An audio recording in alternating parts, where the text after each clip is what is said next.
Welcome back to the Bob Davis Podcast, sponsored by xgovernmentcars.com. This is podcast 51. It is about 4 o'clock in the morning, and this is the weekend, of course, of the Bob Davis Talkathon. Started out on Thursday evening on WBT in Charlotte, and then basically stayed up all night, went to K-Talk, did mornings for Chris Baker from 6 to 9 on Friday morning, and then came home, kind of took a nap, and did from 4 to 8 p.m. Central on KTAR in Phoenix. And it was really fun to do 10 hours of talk radio in about 24 hours. It was super cool. And one of the things I talked about on the day after Thanksgiving when I was on K-Talk that Friday morning is this issue, excuse me, grabbing my coffee here, of the sneak attacks in Minneapolis. What am I talking about?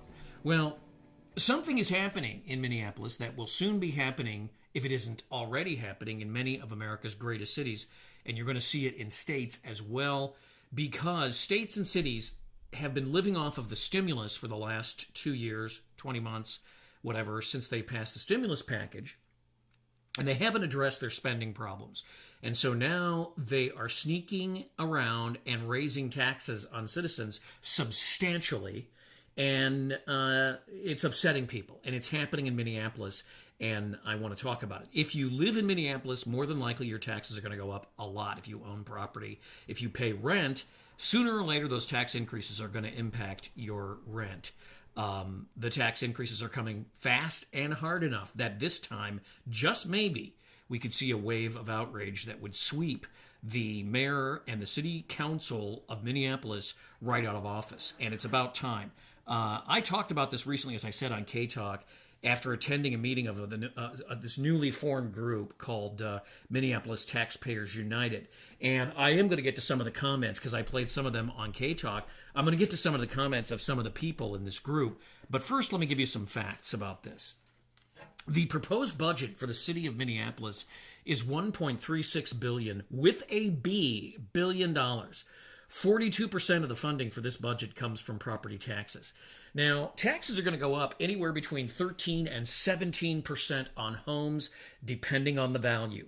As you will see, it doesn't matter. If the assessed value of your property is going down, taxes will still go up. Now, there are instances where people's taxes have gone down, but they are far and few between. This is not always true in other towns and villages across the state. I was talking to a friend of mine and at work, and he was saying that his wife got their assessed value back and their tax bill is going down, and they were pretty happy. They live out in the suburbs. So it isn't happening necessarily in other towns and cities, but it is definitely happening in Minneapolis. Part of the reason Minneapolis city taxes are going to go up is because the city's commercial tax base is shrinking faster than its loss of residential value. Now, what does this mean? Well, first of all, this is a confusing fact because to hear people like the mayor, R.T. Rybak, say businesses in the city of Minneapolis have never been stronger. So I don't understand what's going on with the commercial tax base. But if you go to the Star Tribune, Steve Brandt has been writing about this, and actually he's been doing a pretty good job, says part of the problem is that a big factor in the need for a tax increase is the decision by the city council and mayor to lock up millions of dollars in commercial property tax increment financing designed to finance the debt of Target Center and neighborhood programs. Now, the second part of that sentence is the key. Designed to finance the debt of Target Center, a small part of this, and neighborhood programs, a big part of this. If you don't know, tax increment financing is basically a fancy word for giving companies a tax subsidy so they'll brave crime, weak planning, and other sorts of problems in the city to build in the city of Minneapolis. It's called TIF. And it used to be a good thing, but I think now TIF has become a cancer that has every rich businessman in the city sticking their pig noses in the trough for that rich mixture of your cash doled out by the city. They call that development, and people have been putting it up with it in this city for a long time. Here's how it works. Elitist liberal politicians have socked away millions of dollars for advocates and juiced in political pressure groups like affordable housing and green developers and so forth. The easiest way to say this is, as far as I can see, it's legal corruption. Forcing the struggling citizens of the city to pay more tax, which elected officials in the city dole out to their political henchmen. I mean, how else could you describe it? It's legal corruption. If what they are doing was illegal, right, we would have to rename the city Chicago. In Chicago, here's how it works. You have to pay if you want to play. If you want to build a building, you have to bribe somebody. If you want to be part of or get a contract, you got to take care of somebody. You take care of me, I take care of you. In Minneapolis, here's how it works. We pay and they play, and it's wrong. Are you considered poor? They don't care. The University of Minnesota Law School's Civil Practice Clinic has filed a lawsuit against the city already after comparing the sale price of homes sold for $10,000 to their assessed value. Guess what? The tax bill is 15 times the assessed value of the home. Where is it happening? Lake of the Isles? Places like that? No! This is happening in Phillips as well as on the north side where the real value in homes are and where we need young families and strong citizens. And people who are the best citizens of all stripes have gone into those neighborhoods and made offers on foreclosed homes. And they've gone in there on a budget and they've purchased these homes. Some of them are, again, about $10,000. I think the homes in Hawthorne, I believe it is. So they paid $10,000 for the house. They get an assessed value for $120,000 or $150,000. And the home they paid $10,000 for. So they're paying taxes, their tax bill, and their tax increase, by the way, in addition to the actual tax bill being based on a house that is 10 to 15 times the price of what they paid, their tax bill is still going up 16, 17, 8%, whatever. This is happening, as I said, in Phillips, as well as on the north side where the real value of homes are and where I said that we need the young families and the strong citizens. What's happening is these people are going to be priced out of the city, and not because they can't afford the homes, but because they are not going to be able to afford the property tax increases. And it was a surprise to the homeowners, which is why I call it a sneak tax. Do you think this is fair? I mean, that's a primary question. Analysts say people really don't like it when tax increases are unfair. Do you think that's fair? Okay. Professor Laura Thomas at the Hughes Law School says that it is grossly unfair. She said, quote, "It's extraordinary to consider that the city considers that you pay $10,000 for your home and walk away with a bill for taxes that is 15 times that." And I agree with her. Minneapolis says the property tax bill is based on a formula set out under state law, but that law, that state law, is a cap, and it does not consider the value in the case of the foreclosures. So if you get a foreclosed house for $10,000 that was originally priced at $150,000 when the market went crazy, you would expect to get a tax, cut. You would expect the assessed value to go down and the taxes for that property going down. Well, no, they just raised it because they need the revenue, basically. Now, the first guy I'm going to play for you is a guy named Mark from the Harriet neighborhood. And when I say Harriet, this guy does not own one of the big houses around Lake Harriet. This guy is a very simple guy. And I'm going to tell you something. I have a lot of admiration for Mark. Mark is one of those people that you want in the city. Mark is one of those people that, with his opinions about politics, goes a lot of public service. He has devoted hours and hours and hours of his personal time and his family's personal time to trying to do something about the problems that he sees in Minneapolis. And he's just the kind of citizen, regardless of the political spectrum, that you want. I mean, this guy and his wife and he work in software development. Mark likes to brew home beer. He likes to have friends over and have fires in the backyard and hang out in the fire pit and talk about stuff. They just had a baby 5 or 6 weeks ago. They are the perfect couple and small child to have in Minneapolis. They bought a duplex because they were trying to, save and prepare and so forth. And now they're in a fix because his tax bill's going way up.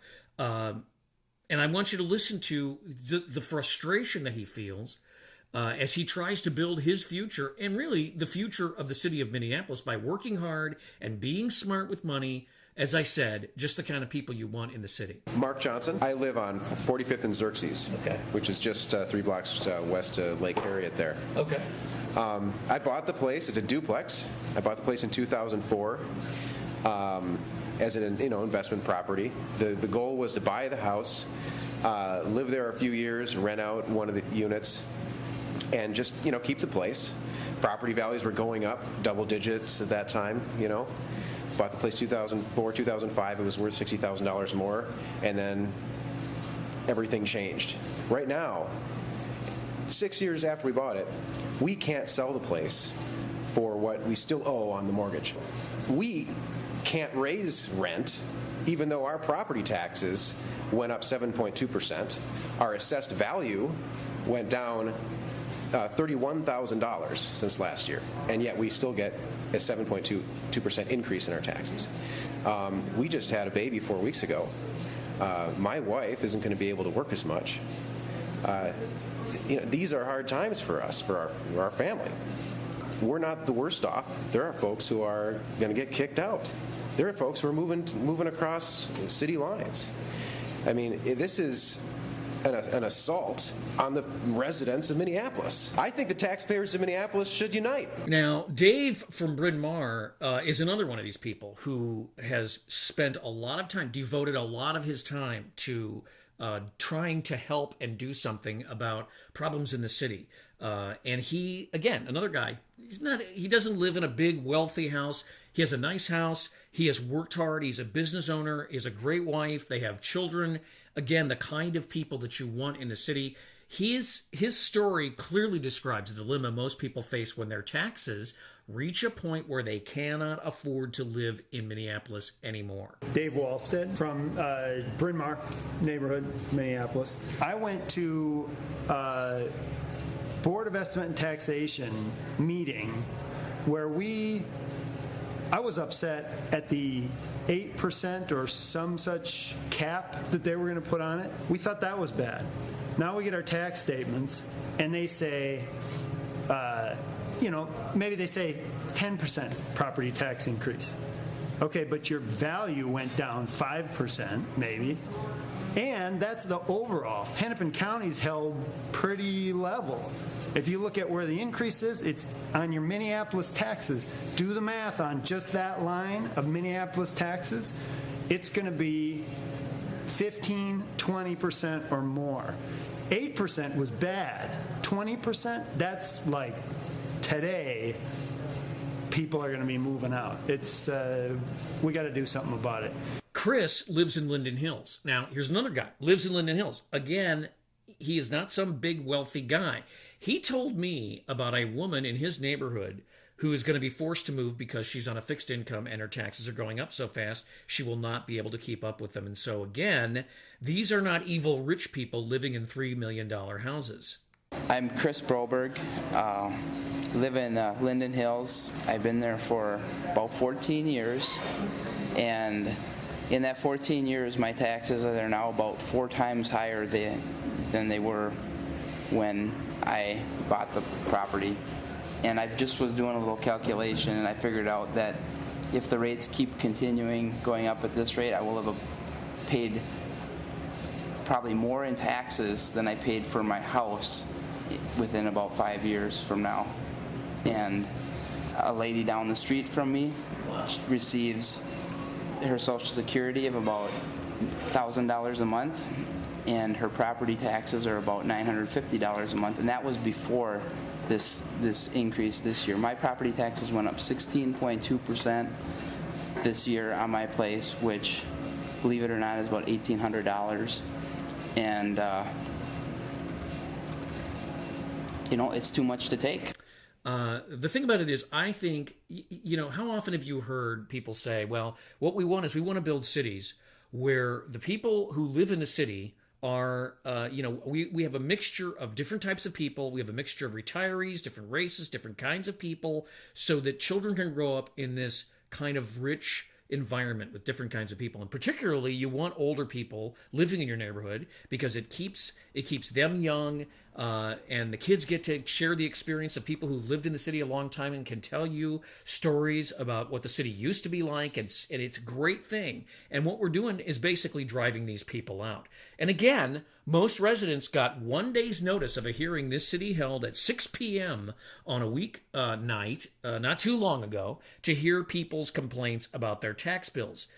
Surprise, after meeting the mayor, R.T. Rybeck, he said people should be angry about the tax increases because he is fixing to blame the whole thing on the legislature's cutting of local government aid. You watch. And says suddenly now this is going to threaten the loss of essential city services like fire and police, on budget cutting at the Capitol. He'll blame the whole thing on budget cutting at the Capitol. And during the election, you heard this too. If you talked about tax increases as being a problem, they would say, well, obviously you don't want fire and police.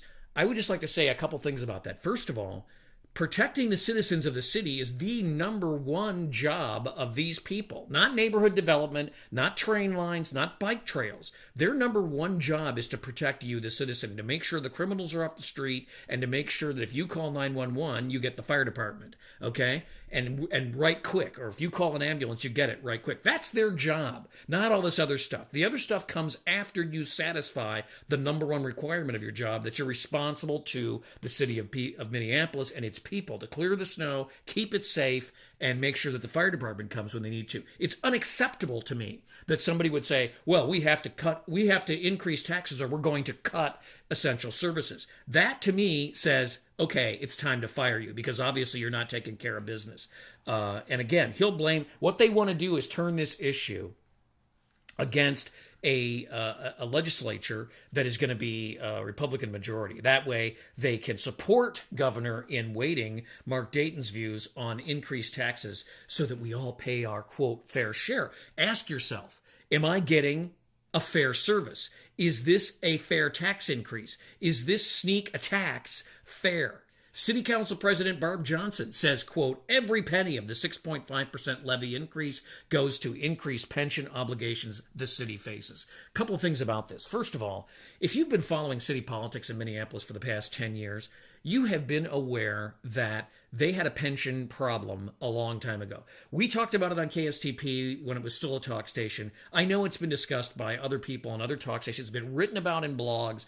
This pension problem should be no surprise to anyone, but they haven't addressed the collective bargaining issues, the contracts for the people who are getting these city pensions, and it needs to be, because that's the third rail of city politics. If you challenge the unions or if you challenge the idea that some of these pensions are getting to the point where they're out of control. They've known that they've had this problem for a long time. Meanwhile, they've built stadiums, they built Target Center, they built Target Field, they built the Dome, and they built and are going to build a Viking Stadium. So I don't want to hear that all of a sudden we have this pension problem. They've known they've had this problem for years. Secondly, 6.5% as a levy increase.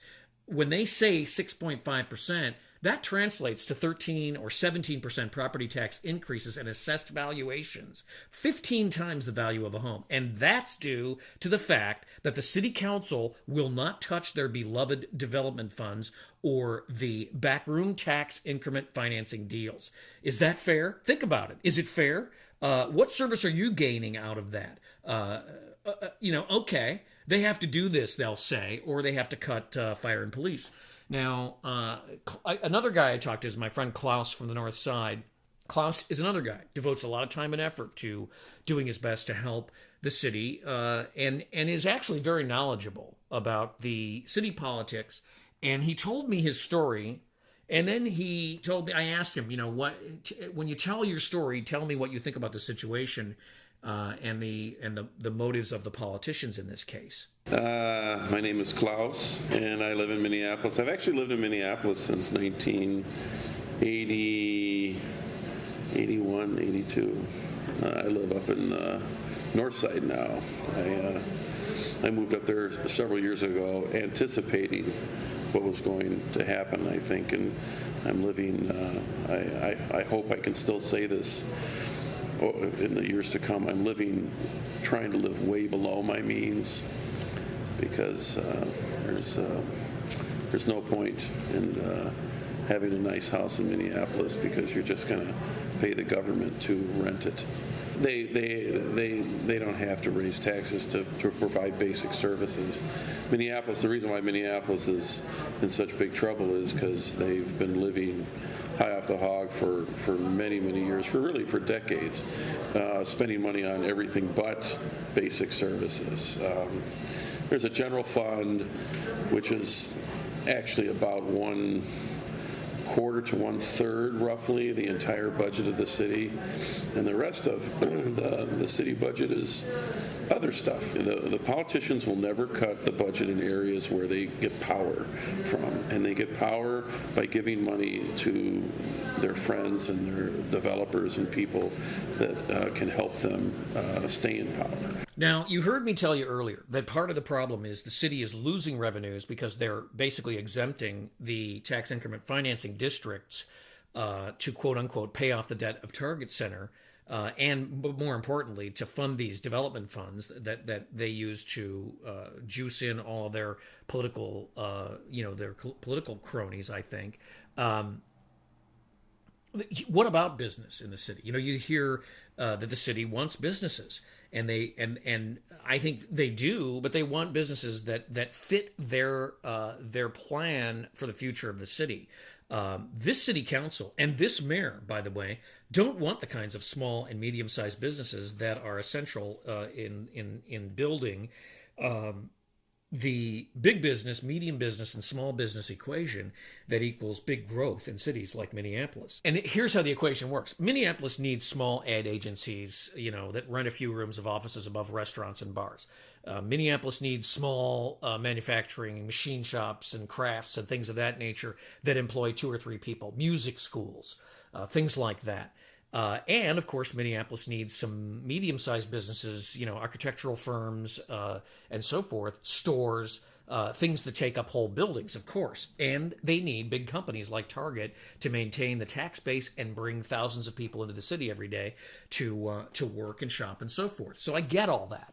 Part of the problem is if you keep creating special districts and subsidies to build things like Target Field or the new Viking Stadium, which they're already talking about, and by the way, that includes Republicans that we sent there to try to cut the budget. Now they're all saying, well, maybe we should build a Viking Stadium for a guy who's a billionaire, who could literally he's a developer, number one. Number two, he could write a check to build that stadium, but they're going to make us pay for that. And these are Republicans. And again, all the people, I remember going up to Moore, Minnesota and talking about every one of those people. The one thing I said that they all agreed with was we shouldn't be paying for a Viking Stadium, right? And guess what? Now these guys went to St. Paul. They haven't been sworn in yet, and they're already talking about doing this.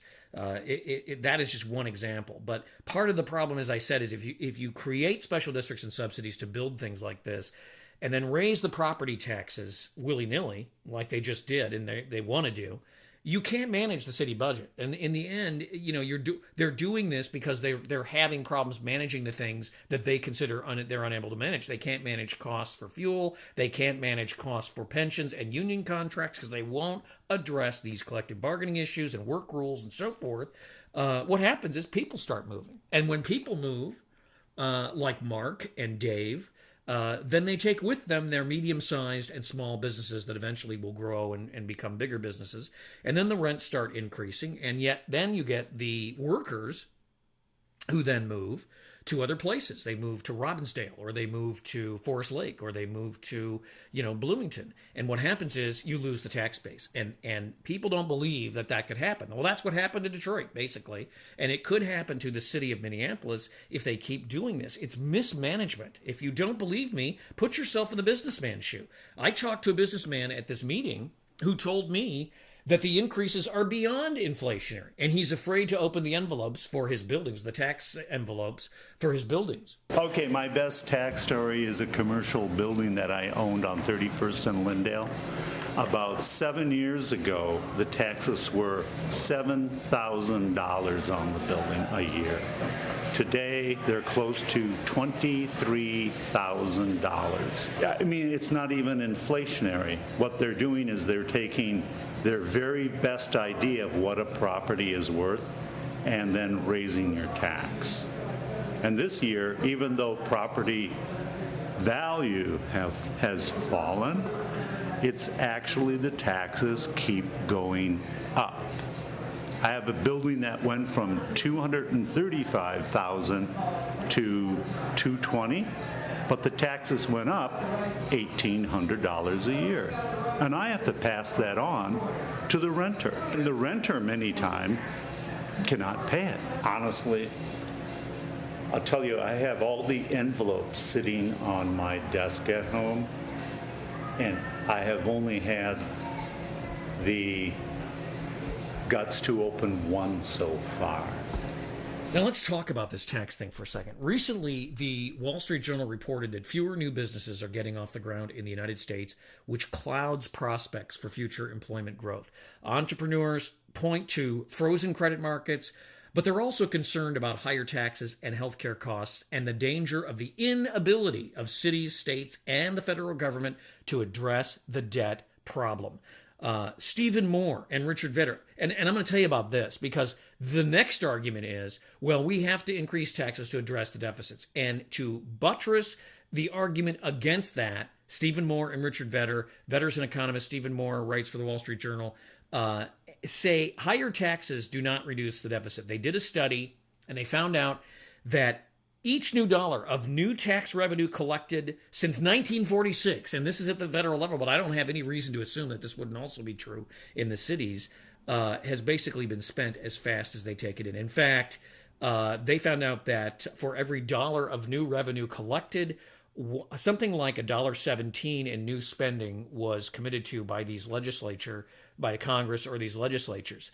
So as soon as they get it, they spend it. So just because your property taxes increase, don't expect the financial problems of the city of Minneapolis and the mismanagement of the city of Minneapolis' $1.3 billion budget is going to change. It's not fair. It's not producing good services for the people of Minneapolis, and it's wrong. Finally, in addition to Mark Dayton's rallying cry of, I want to pay my fair share of taxes, super rich people like Warren Buffett and Bill Gates Sr. are out there saying the rich don't pay enough tax in this country. You know, what they don't tell you is that they enjoy tax breaks and subsidies through the companies that they own. Warren Buffett owns several energy companies that currently enjoy subsidies from the federal government, and that's just the ones that I can find that he gets subsidies from. And we're talking about billions and billions of dollars in subsidies.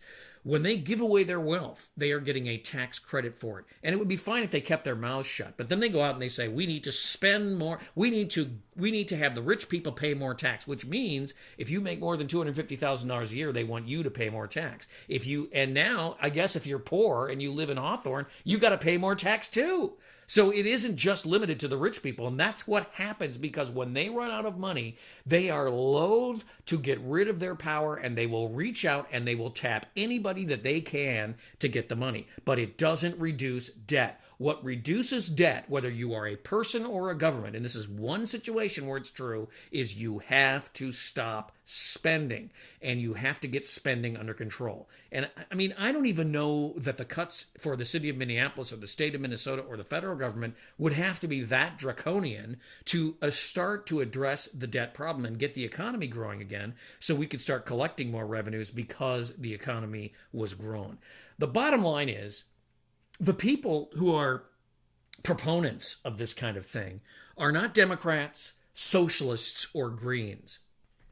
They are technocrats, people who concern themselves with the management or administration of the city. They become experts in bureaucratic wrangling and movement. They understand where all the levers are and how to engineer all these deals and what groups to bring in and how to control them so that they gain more power. In their vision, Minneapolis is a city of trains and bike trails. It will become a city of sky-high apartment buildings with tightly packed streets in which citizens travel by foot or bicycle, no trucks, no cars, no middle class to speak of, only the very wealthy and those select groups singled out for special treatment, who are essentially special interest groups. You know, it is a vision of a modern city that looks like a city that would have been built around the turn of the century in America. Now, that's fine if you have that vision, but here's the thing.